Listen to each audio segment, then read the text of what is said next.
Welcome to Place and Experience. Indulge your senses with immersive game titles. Boost the excitement with our engaging promotional tools and generous network promotions.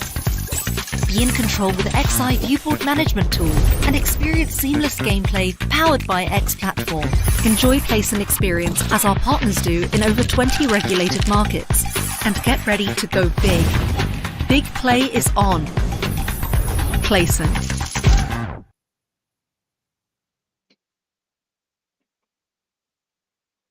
Well, good morning, good afternoon, good evening, and good night, wherever you are in the world, and welcome to a very, mark my words, a very special edition of your Next.io weekly news with me, Conor Mulheir, and of course, my fabulous co-host, Mr. Nico Jansen. Nico, how are you, brother? I'm great. I'm awesome, and I'm so thrilled for this week's episode as we have guests. Oh my gosh! You know, it's very nice that the three musketeers, have been able to make time as they are quite demanded all over the world, and they are just sitting down to enlighten us about South Africa, one of the upcoming markets, globally ranking within the top 5. So whoever did not yet tune in, first of all, tune in and send out messages to all your friends because today is very special. What about yourself, Conor? Yes, I'm very well, Nico. Thank you. And I can hear people crying out. But Conor, why is today so special? Well, you have hinted at the answer there, Nico. You're absolutely right. We are going to be taking a very deep dive into the South African market, a very exciting and emerging market where lots has been happening over the past few years.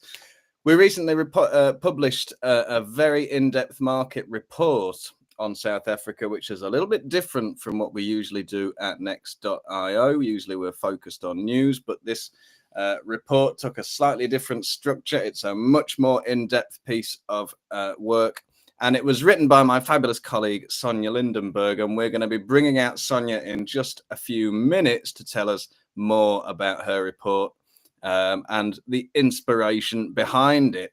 After Sonia, we're going to be joined by Sasha Boerma, who is our resident expert on the South African market, who's going to be telling us a little bit more about what's going on in that particular market and what makes it such an exciting jurisdiction in the world of online gambling. And finally, towards the end of the episode, we're going to be joined by the one and only Max Tesla, who is, of course, the CEO of Blask, an AI-driven analytics company in the iGaming sector, delivering data and insights into lots and lots of different markets worldwide. Blask data was used in the South Africa report to give us some ideas of the numbers in that market. And Max is going to show us a little bit behind the scenes of where that data comes from and how operators and other companies in the iGaming sector can leverage it to drive their businesses forward. So, Nico, if I were you, I would be going absolutely nowhere today. Hang on in there, because we're going to have all those special guests coming up in just a few minutes. But of course, you know as well as I do that it simply wouldn't be weekly news without our regular feature, the world famous 10 in 5, delivering the biggest headlines of the week each and every week by the one and only greatest newsreader of a generation, Mr. Nico Jansen. Are you ready, Nico? Yes, I am, son. And as we're on a tight schedule, just let me walk you and each and everybody else very fast to the 10 headlines of this week. So, U.S. senators called for a FanDuel and DraftKings antitrust probe. Senator Mike Lee and Senator Peter Welch called on the head of the Department of Justice Antitrust Division, Jonathan Cantor, and FTC Chair Lena Khan to investigate FanDuel and DraftKings. In the letter, the senators said the operators' conduct may be in violation of Section 1 of the Sherman Act, which prohibits coordination to impair or obstruct competition. So competition keeps us in condition, and there might be something else happening in the US. So follow us for even more.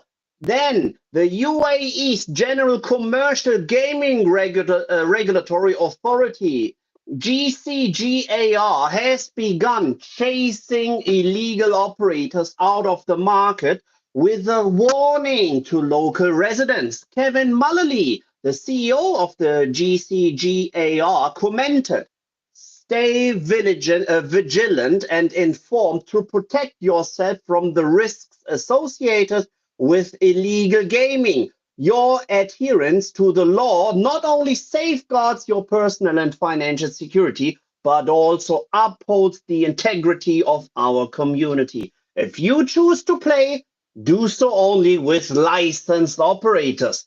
Shout out to him and everybody. Just do as you've been told by the regulatory board of the UAE. Then Brazil government deepens gambling site blocking cooperation. The Prices and Betting Department of the Ministry of Finance, SBA, and the National Telecommunications Agency, Anatel, formalized a technical cooperation agreement earlier this week. So regulation in Brazil gets tighter as well. Then Spain online GGR is up 13.4% in Q3 as ad restrictions easing continues to aid growth. In total, gross gaming revenue GGR for the quarter came to 348.1 million, up 14.4% year on year and 0.5% quarter on quarter. Keep that number in mind as we're heading over to New York, as well as New York sets a $231.6 million online sports betting revenue record just in November.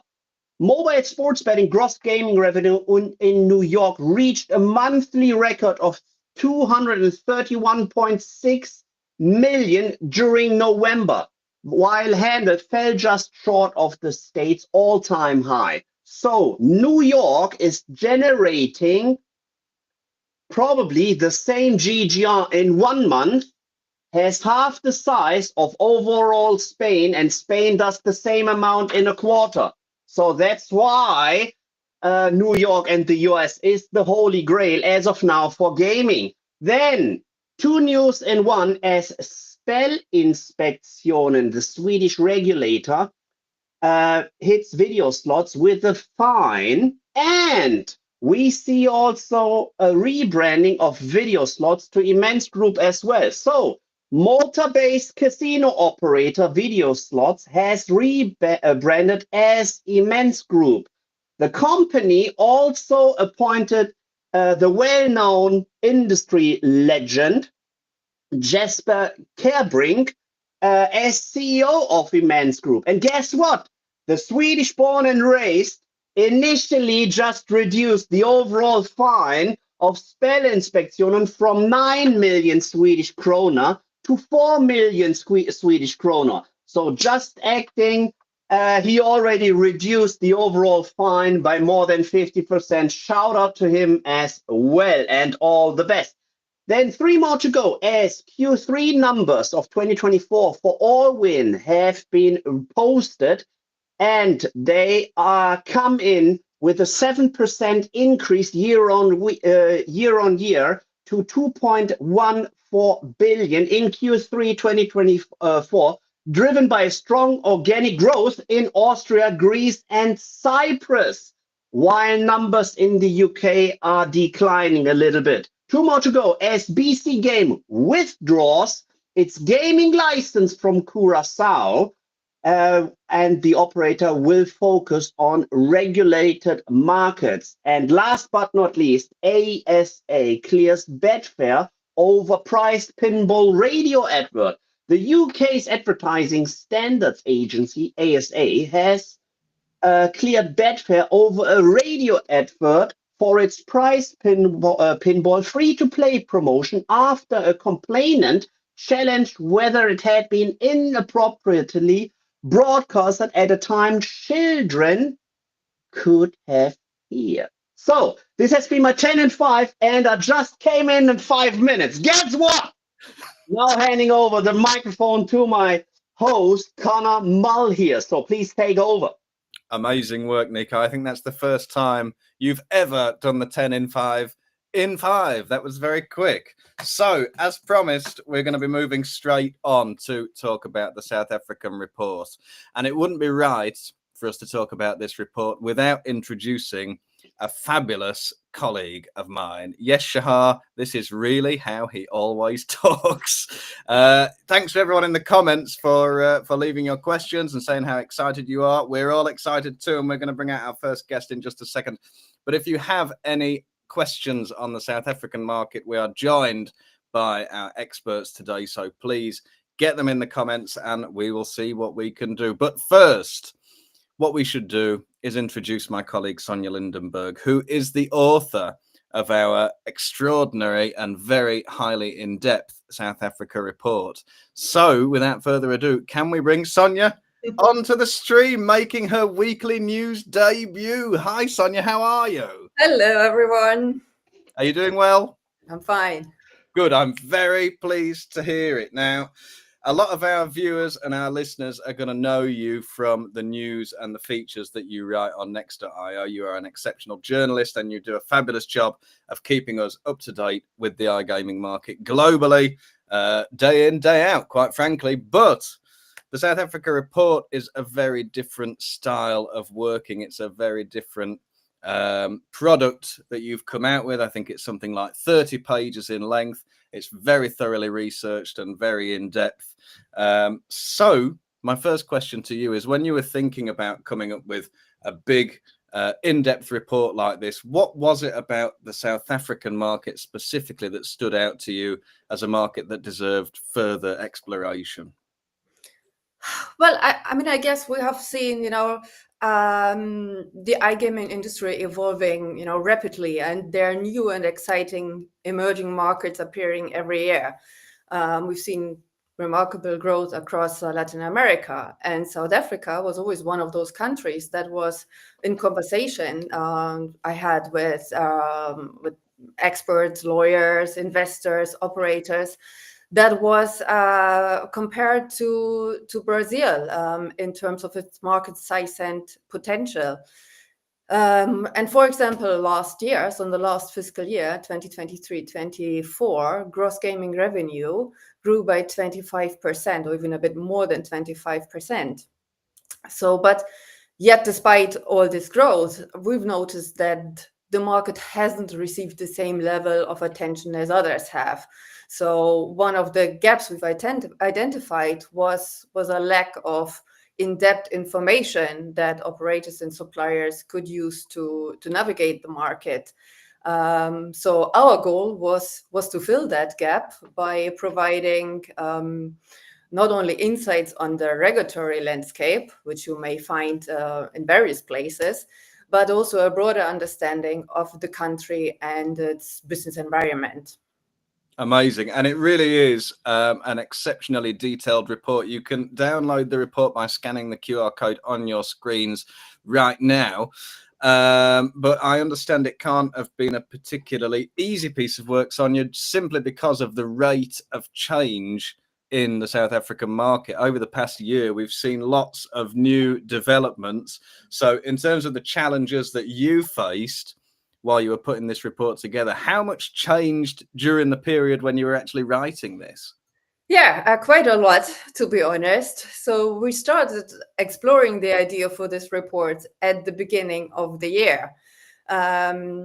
Obviously, the first thing that as well many experts pointed out to me was that, emerging market doesn't quite fit South Africa because it's been regulated for quite a long time. Now, current gambling laws, though, only cover traditional land-based casinos and online sports betting. Now, operators, they've found a regulatory workaround, let's put it that way, that allows them to modify online casino games and put them under existing sports betting regulation. Now, I'm sure Sasha can talk a bit more about that in a bit. But obviously, initially, there was like a strong consensus that online gambling reform, so the introduction of a specific online gambling framework, wouldn't happen anytime soon. While this workaround wasn't really seen as, as a real substitute for a modern gambling framework, the market was, the market seemed stable, and yeah. So this then in April, when the Democratic Alliance, which back then was in opposition, introduced new online gambling legislation. Obviously, it changed a lot for us writing the reports, but also for many of the experts, it caught them a bit, by surprise, because this happened just ahead of South Africa's general election, and sort of there was the assumption that the government had other priorities, especially given the country's economic challenges. Now, of course, this unexpected prospect of regulatory change placed South Africa, bang in the spotlight. Yeah, absolutely. And I must say, there's so much going on there. You really should take a look at this report if you're watching.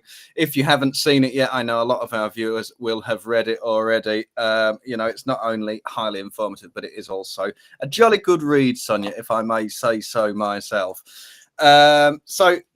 Having kind of done all of this research and put all this together, we've got a kind of snapshot of the South African market today, and a little bit of insight into what it might look like in the future. From your point of view, Sonia, what do you think is the most kind of exciting or the interesting thing about the South African market going forward? Well, I guess I must say it is, the potential of regulatory transformation. So while obviously it will take time, for this new law, if approved in the first place, to be implemented, licenses to be issued, I think it will bring much needed clarity and structure to the market. And obviously, while regulations are not the most exciting, part of the industry, I think this change would have the potential to obviously, instill further growth and attract, fresh investment. And of course, we also, we've seen it in other markets as well.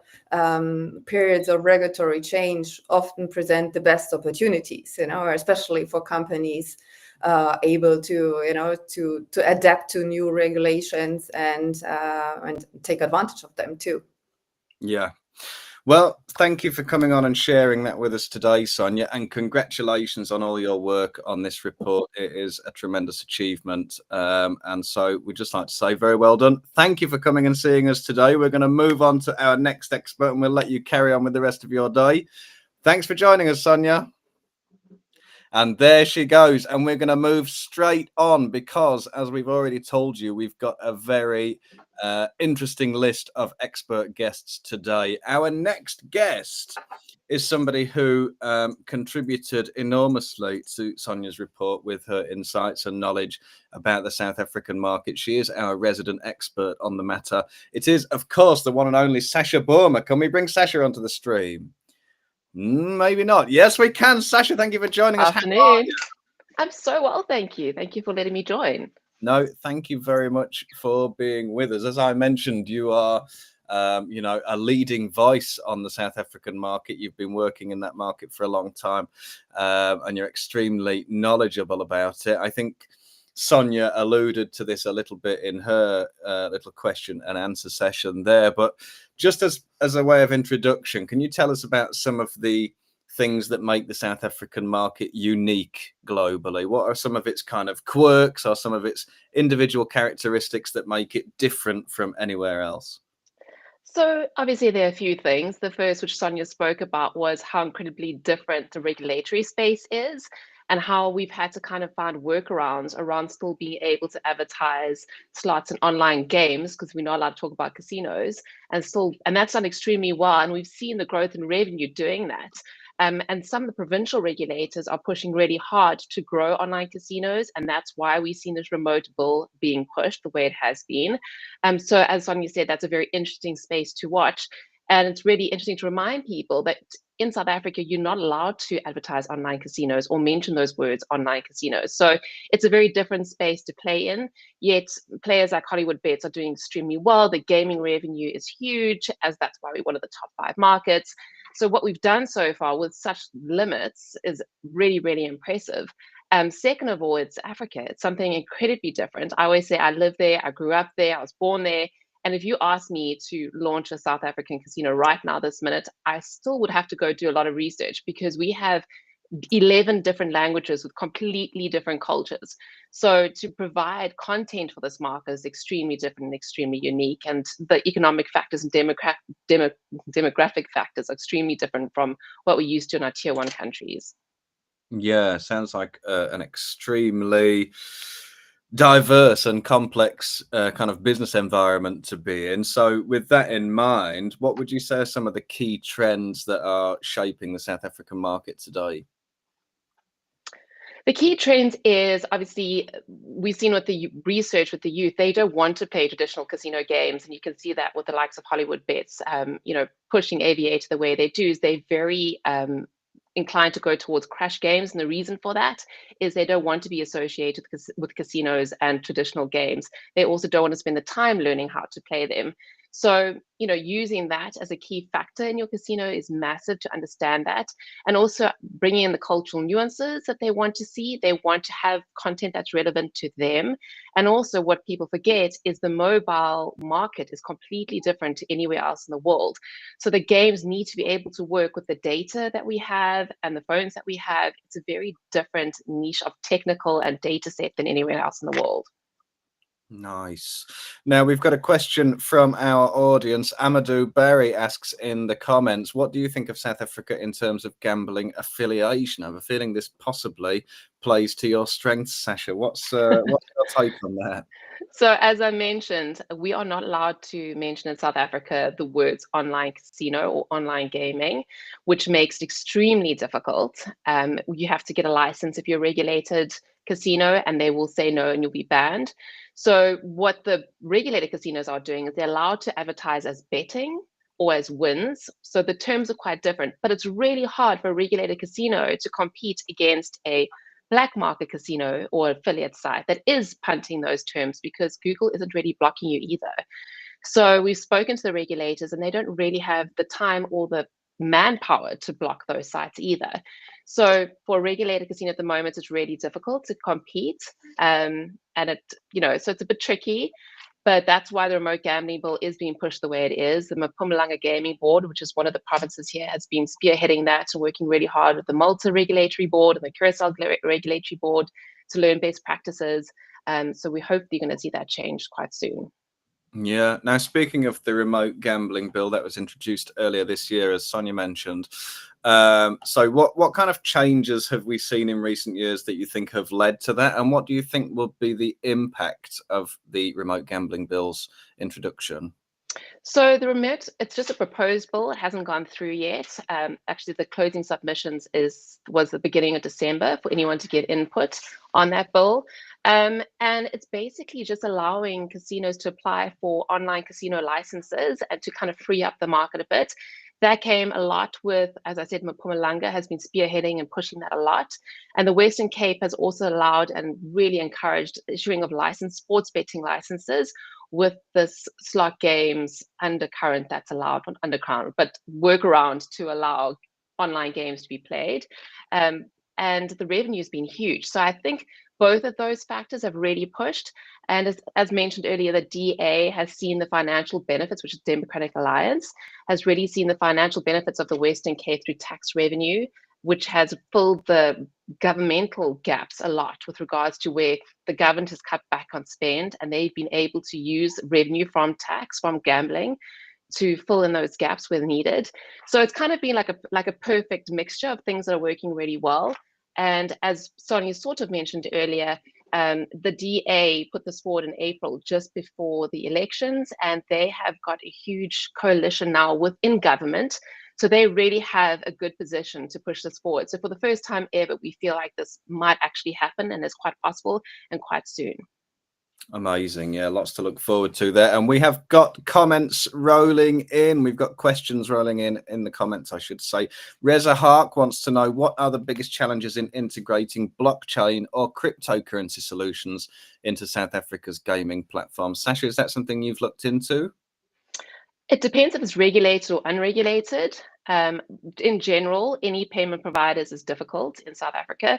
Crypto is still quite far behind. You're not going to have the majority of the market playing crypto, so it's not something that it's very much focused on.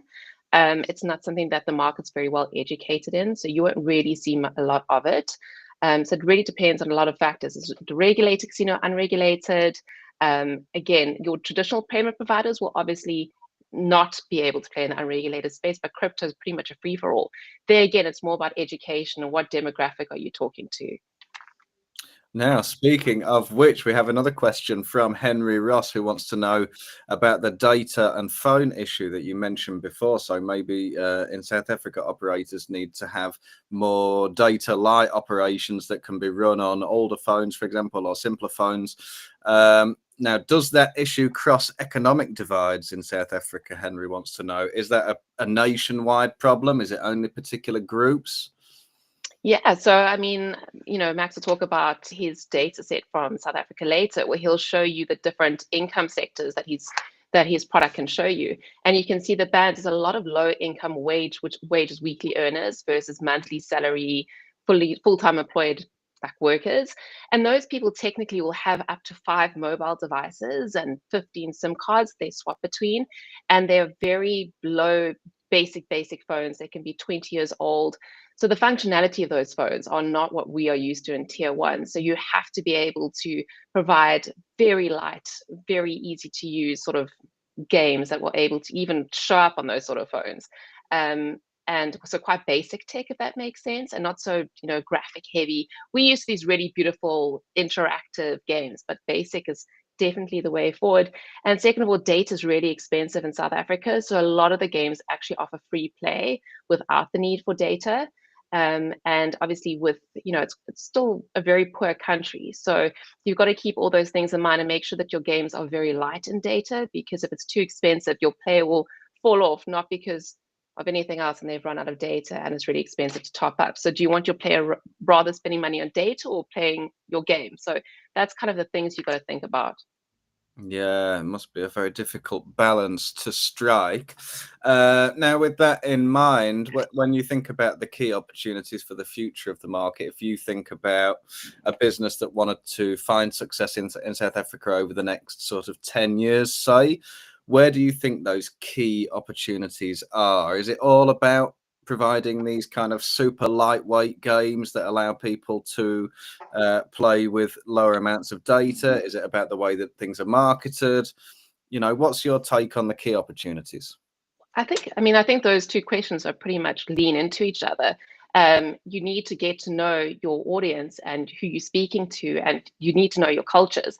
And there are lots of companies have done exceptionally well where they've really gotten involved in communities and learned about the communities and who they're speaking to and how they want to be spoken to. And I think any operator that wants to really learn about their market and goes into those townships or the areas they want to target and see the phones and see the games they're playing and start to create or utilize content that best fits those audiences will absolutely do superbly and own the market really, really quickly. And it's not that difficult to do. It just takes a bit of effort and time and people on the ground. Yeah, great answer. Now, I've got hundreds of questions for you, Sasha. They also continue to roll in the comments. Unfortunately, we can't keep you here all day. We know you're very busy, but I will just hand over to Nico to see if he has any final thoughts. Yeah, so 2 questions. First of all, picking up the one from Bogdan. If someone were to target South Africa, how would you approach localization given the many local languages? You spoke about 11 official languages. So how would you actually crack the code to, make a name of yourself in South Africa? First of all, decide who you want to target. There are 11 different cultures and languages. So go see where, the biggest player set is. We'll be able to see some data just now, which will help you kind of dig into that data set, know what cultures are working, what makes them tick. For example, Shabeens are a big thing during soccer. Are you targeting that sort of communication? Are you giving them the games that are showing that sort of culture? And just getting to know your audience. That's totally key to the market. Okay, and last but not least, as you're quite familiar with the affiliate side of things, what is the one thing which works totally fine in South Africa, while the same thing does not work in any other market? Is there one thing? One thing. Good question. I think the strangest thing that people say to me, "You got to be kidding," is still buying vouchers for betting. So yeah, so you can go to a shop and buy a voucher, like a Shabeen shop, and go buy a voucher, and you use a USSD code. No one's used a USSD code in tier 1, I think, in forever, and you upload like money to go play the casino. And I don't think that's been done in a tier 1 country in forever, to be honest. Yeah, it's quite unique. It's unique. It's a completely unique market. It brings its own unique set of challenges, but of course that also means that it presents a unique set of opportunities for people looking to do business there. But Sasha, thank you so much for joining us and giving us all that insight. It's been super interesting to speak to you, and thank you, of course, for your invaluable contribution to our South Africa report. It's a really excellent piece of work, and I know that you played a big part in that. So thank you once again, and I hope we can have you back here on Weekly News very soon. Thank you for having me. Thanks, Sasha. Take care. Bye. There you have it, Nico. And now, without further ado, we're going at 100 miles an hour today because we've got so much to get through. Excuse me. So as we mentioned, Sonia wrote the report. Sasha was absolutely invaluable in contributing some of the insights and knowledge that's contained within it. And we're going to bring on another person now who was also absolutely instrumental in helping Sonia to put this report together, because he is the one and only Mr. Max Tesla, the CEO of Blask. Can we get Max on the stream? Here he is. Max, how are you today? Hey there, I'm really great. So excited to be here. Good. We're very pleased to have you now. We want to kind of introduce people to Blask a little bit today. It's obviously something we're familiar with here at Next.io, and lots of people are rapidly becoming familiar with Blask because you're doing some super exciting things in the industry. But I want to kind of help us to set the stage a little bit and help people understand what Blask is, where it comes from, what the idea is.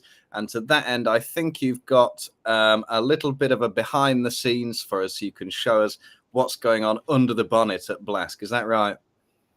Yeah, well, I do. Thank you. Go. Well, let me introduce myself. My name is Max Tesla. I'm the CEO and co-founder of Blask. I also do lead the research and artificial intelligence department. Well, right now we are trusted by the big guns on board, such as Stake and Pet Power, and we've grown a lot since the public marketing release in May. Right now, since July, we have 75 global talents worldwide working internationally, and recently we've released the AI-based customer profile feature for all Blask users. It's lots of information of the customer personas over the markets for practically every single market we have to here through streaming big data. And we have many things coming in the closest future, such as the subdivision for the regulated and unregulated markets coming this year, whether we'll have like all of this information coming with carefully handcrafted algorithms to analyze this data. And you'll have an option just to, with a single click, see the distribution of market players with every single geography we have here. The next big thing is the games and game providers. We do analyze every single casino operator that is on board on the Blask data set. And more than this, we've trained the computer vision model that is being taught to day over day systematically track positions of slot games within lobbies of online casinos. So if there is a country in Blask and there is an operator, we know that it exists in the market. We'll be tracking every single game, no matter how many games there are, day over day, to show this information and to show that perfect country lobby in terms of games. Well, there's also the sport calendar, where the majority of sports that is up for the interest of sports betting providers everywhere. And we're going to introduce our own approach that's been called the 3I. 3I stands for impact, importance, and the interest. So we'll be gauging sports based on the league, sports, individual team, or match for group sports, on how impactful they are for the specific market. So no more hassle with what is more popular in South Africa or Kenya, the Serie A or the Premier League. And well, we are more than the AI company, because we've started the data science department, and we are also going into the market dynamics research, whether we can split the market into stagnation, fall, and rally cycles, calculate the duration of the cycles. That's the day-over-day perspective. And we can actually, in future, predict market cycles based on the historical and also the micro dynamics, whether we can measure this with the granularity of hour over hour. That's real data for Brazil. Every single data point is the hour over hour data point. That's Bangladesh, Peru. And more than this, that's something special that I will show you as a short demonstration on the new way and the new approach on how to read reports, how to interpret reports, and how to analyze a lot of news that's streamlined every single day from operators, Telegram channels, news outlets, wherever, and also social networks. So yeah, well, another big thing that we're going to deliver is called the affiliate database, because we do computer vision and we know how every brand logo looks on the market, so we can detect those brand logos everywhere and understand what affiliates are popular among what operators on what markets. Well, yeah, we're building the future of iGaming, and that's what Blask is. For the South Africa, yeah, I can show you the dashboard we have here with the all-time performance gauged by our own metric that's called the Blask Index. Think of a Blask Index as of the Dow Jones for the iGaming industry, because it's a compound metric. It consists of the contribution of every single operator since the very beginning contributed to the market. And that's the superpower, because we can look at the Blask Index from the day-over-day perspective for 1 year, for example. And we can compare brands. Imagine you are working with a brand, you are the brand number 1. Well, you don't know who the competition is, but if you are number 57, well, you can just click 2 brands above, 2 brands below, click compare, and see this dynamics. And well, another big thing is we have fed our artificial intelligence with lots and lots of reports on financials, such as first-time depositors and GGR, and we can predict these numbers for markets we have in the product. Well, I mean, it's an incredibly powerful tool, Max, and I know that it's been in development for a long time and it continues to develop. You're obviously using AI in quite a unique way to deliver data that's not available anywhere else. So we just got a little taste there. We've got market size and brand share and estimated number of first-time depositors across a huge variety of markets globally. What I want to know is if you're an operator or if you're even a supplier and you want to leverage this data to help you perform better, what would be the strategy for doing that? What's the best way of using this data? Yeah, from what I think, the most important part is to be on track with the dynamics, because it is really important to be data-driven and know what competitors are doing in real time, so you understand what are their actions based on the momentum, like the football match from Saturday to Sunday past week. Well, you can see the actual impact on the Blask index for every single operator. Yeah, I mean, we've published several articles in collaboration. You can find those by going to next.io and searching the word Blask in the search bar, and you'll find all kinds of different insights that we've gathered from Blask data. What I'd like to know is, kind of from your point of view and behind the scenes, from that technical perspective, how does Blask actually go about generating and collecting this data? Yeah, that's a good question. We have lots of data providers, but mainly we focus on the open source data intelligence. Imagine like, well, you know that Google is a dominant search engine. You can get data directly from Google APIs, Google Ads. You can also utilize Google Trends, because we know if Google is a giant, you can understand that lots of tracking has been built into Google Chrome browser. Well, I'm using it also, and Google reflects this data by carefully picking the semantics of brand queries. What we do is just to combine this, feed through artificial intelligence, and that distill this data in a human readable way. Yeah, absolutely fantastic. And it is, the program itself is super user friendly, and it allows you to filter that data and look at it from all kinds of different perspectives. We've obviously been talking about the South African market today, and I think one of the results of using and looking at and examining Blask data is sometimes you find a little surprise here and there. So we recently published an article which said that both Brazil and South Africa recently became two of the top 5 iGaming markets worldwide, according to Blask data. Did you find that surprising, Max, or did you know these were kind of going to be huge markets in the future? Yeah, there is also the third one, the Bangladesh. But yeah, all eyes on Brazil and South Africa, especially Brazil, because of the regulation upcoming, and that's really interesting to see how it will look like after kickstart. Yeah, absolutely. Now, obviously, there are certain benefits too, as you mentioned. If you're the top operator and you look at what your competitors are doing, you can say, well, awesome, we're winning. That's great. But what about, I want to think about the long tail of smaller operators in each of these markets. If you are number 57, for example, how can a small operator like that stay competitive and use Blast data to stay on top? Yeah, that's easy. I think of a strategy as like, well, you see, that's point A, that's point B, and the strategy is aligned between point A, point B.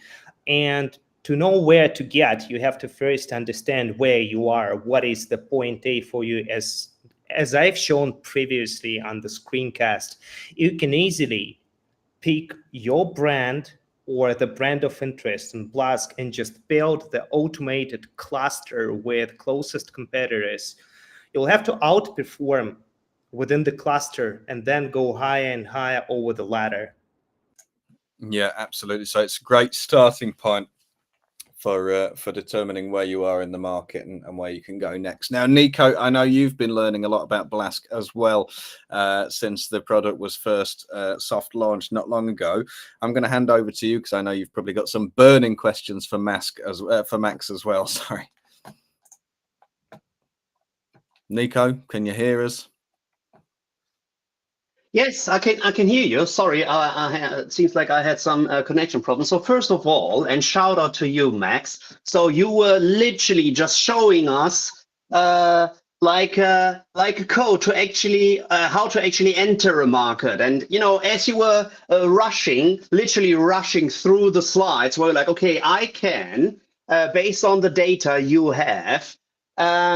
Tell for different markets what are the best performing games on a casino basis. Besides this, so let this just sink in a little bit. So you are giving out data to operators on how to actually, cater and provide a landing page for specific markets. So you are getting these insights. And one more thing to add, where do you actually, or how do you actually calculate the FTDs, the estimated FTDs for the Brazilian market, because I have insights on the actual numbers, and you are quite accurate with your numbers. And that's also very astonishing because on an operator by operator basis, you actually come very, very close to the actual data without, and that's the one thing, you don't have access to the actual data which the operators have. So how do you come up with this one? Yeah, well, I easily remember the quote from Stingis, that's the sacred geometry of chance.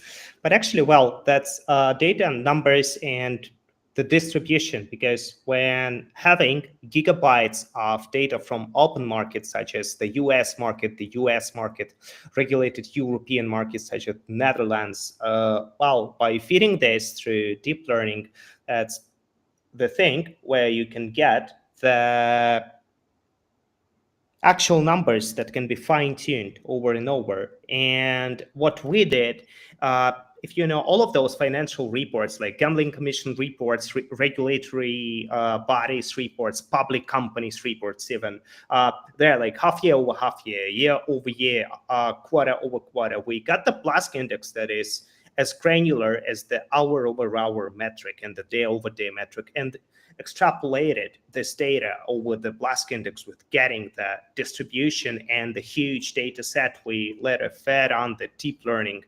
And well, that's how it works. Long story short, that's how it works. You just collect data and then just, deal a little bit with it. But as said, Max, you're very, very close to the actual data. So whatever data sets you're using and how to, deal with the data sets, you're doing a great job. Thanks, Nico. I think he may be having some difficulties. Now, I must encourage our viewers, if you want to dive a little bit deeper into Blask, you can organize a demo today. Just scan the QR code on your screens right now, and you will be able to get in touch with the Blask team and see in even more detail just how it works. Now, Max, before we wrap up here, I think the only fair question to ask is all about the future of Blask. You are very new to the market. You're doing some really impressive things in a short space of time. What have you got coming up for 2025? Yeah, well, definitely we plan to cover the entire market, then go to the different markets such as the US, Canada with Ontario, because that's quite different, because what we do have on the country level is on the state level there. And we are definitely going to go global. Then get more audience involved because of the games and game providers feature with a country lobby, where you can just get actionable insight. If you're an operator in Brazil in 2024, you have no Fortune Tiger installed in your lobby, well, you're missing out completely. Sports and lots of AI things coming. I have something prepared, especially because we just have the baby version of Blask now, less than a year on the market, but we found the way on how to give our customers an option to take a look through gigabytes of data with just a single query, especially for this webinar. I've digitized the next IO report, and that's everything generated by the system. So the gross gaming revenue in South Africa for fiscal year 23-24, we can see the answer from two modalities, the text one and the visual one. And if we'll click on the revenue, we can see that the computer vision model highlights everything specific to the market. And we can actually take a look at this by prompting with simple queries. We can ask about slots, like we have even Google-like suggestions of this. And with a hybrid retriever, that's just the very beginning version on slots, we see that the question is, what is the impact of online slots on the South African iGaming market? Is like that. The MMA online sports have caught the attention of both operators and players alike, and we can see this actually on the page number 27 of the PDF source report. We have many pages that are relevant here, and we can see that the computer vision model highlights the points of interest, and we can just go directly to the report on the Next.io website and take a look at this. That's the new way on how to surf and interpret through data. But beyond traditional ways of doing like retrieval generation, the main thing is that we are going into visual modality. Imagine it's like human eyes. We can even query for cards and dice and see that on the page number 32, we can see cards that are actually here that's impossible to find through text information, and also dice. And we can even ask the system of who is Kirill Ramaphosa, and we'll get the answer based on 3 PDF slides that hit the president of South Africa, and we can actually pick the token Kirill and say like, well, the model says who it is. I truly believe that this is the future on how we'll approach on analyzing data, like regulators' data, gambling commissions' data, new regulatory acts on advertising, on policies. And we are going to build this next year, not just for reports, but for every news that will be streamlining straight to the Blask AI system with actionable insights that will be available through dashboard APIs as an integration to Slack, Salesforce, wherever. Every single news piece will be analyzed, classified, and transformed into the insight. Well, super exciting use of the emerging AI technology that everybody is talking about today, Max. But I think this is one of those instances where we can say it's not just about the tech, it's about making the tech work for you and actually getting actionable insights out of it. Like I say, if you scan the QR code on your screen, you'll be able to set up a demo of Blask and find out even more than Max has shared with us today. But Max, thank you very much for being with us. It's a super interesting project. We're really looking forward to hearing more from you. And yeah, we'll let you carry on with your afternoon. But thank you very much for being here. Thank you. There you have it, Nico. Our experts have been and gone. We've done it in just under an hour, which is pretty good going considering how much ground we've had to cover today. Whew, what did you make of all that? Yeah, so first of all, it's super interesting, and just sign up to get a demo of Blask. I had the joy to actually being, introduced to the overall capacity and whatever they are offering just yesterday. So as said, just scan the QR code, which we have just shown, and just walk yourself through the overall offerings of them. There you could actually see, as said, just scan the QR code and sign up for a demo. It's mind-blowing.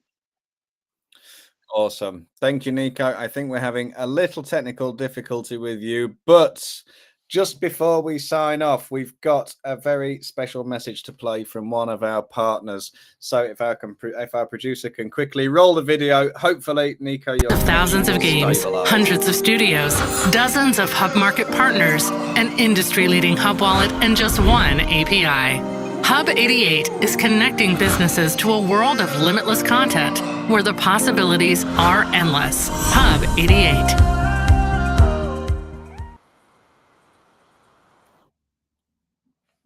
Well, there you have it. And thank you, as always, to Hub88 for sponsoring us and keeping us coming back every single week. Thank you also to Playson. And, of course, thank you to Sonia Lindenberg, the fabulous author of the South Africa Report. Thank you to Sasha Boerma, our resident South Africa expert. And thank you to Max Tesla, CEO of Blask, for sharing their insights with us today. We'll be back next week at the same place in the same time with an extra special episode once again, which will be our Christmas episode of the year. It'll be our wrap up of 2024. So make sure not to miss that. But before we go, Nico, last but never least, of course, thank you very much indeed to you, my friend. I'll see you here next week. Okay, see you next week in the Christmas jumpers. That will be a lot of fun. A lot of fun. Yeah, I'm looking forward to it. Bye, everybody. Bye.